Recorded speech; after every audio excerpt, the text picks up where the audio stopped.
भारत में मानसून की बदलती प्रकृति को लेकर वैज्ञानिकों ने एक नया और महत्वपूर्ण खुलासा किया है।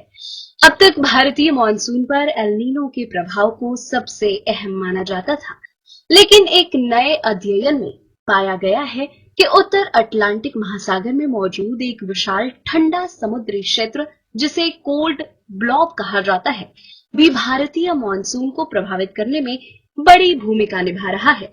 एक्सपर्ट्स के मुताबिक पिछले 2 दशकों में भारतीय मानसून के पैटर्न में आए बदलावों के पीछे केवल प्रशांत महासागर की घटनाएं नहीं, बल्कि हजारों किलोमीटर दूर स्थित अटलांटिक महासागर की गतिविधियां भी जिम्मेदार हो सकती हैं। क्या है कोल्ड ब्लॉब? आइए जानते हैं। अध्ययन के अनुसार ग्रीनलैंड के दक्षिण में उत्तर अटलांटिक महासागर का एक बड़ा हिस्सा सामान्य से अधिक ठंडा बना हुआ है, जिसे वैज्ञानिक कोल्ड ब्लॉब कहते हैं। यह समुद्री क्षेत्र वैश्विक जलवायु प्रणाली को प्रभावित करता है और इसके असर दूर दराज के क्षेत्रों तक महसूस किए जा सकते हैं। शोधकर्ताओं का कहना है कि यह ठंडा क्षेत्र भारतीय मानसून की तीव्रता और उसके व्यवहार को प्रभावित कर सकता है।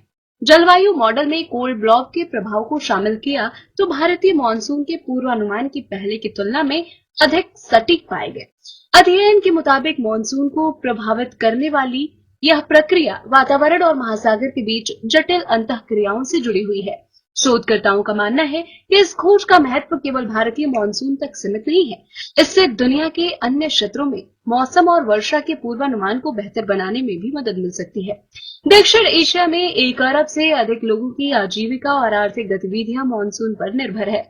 ऐसे में मानसून के पूर्वानुमान को अधिक सटीक बनाना कृषि, जल प्रबंधन और आपदा तैयारी के लिए बेहद महत्वपूर्ण माना जा रहा है।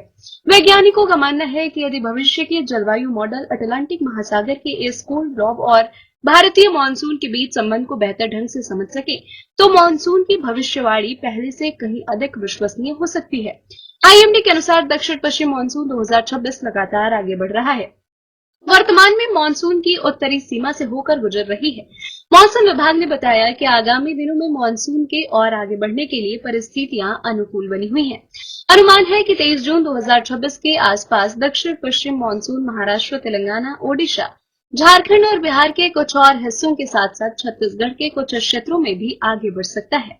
मौसम वैज्ञानिकों के अनुसार मानसून की इस प्रगति से इन राज्यों में बारिश की गतिविधियों में बढ़ोतरी होने की संभावना है, जिससे किसानों को राहत मिलेगी और खरीफ फसलों की बुआई को गति मिल सकती है।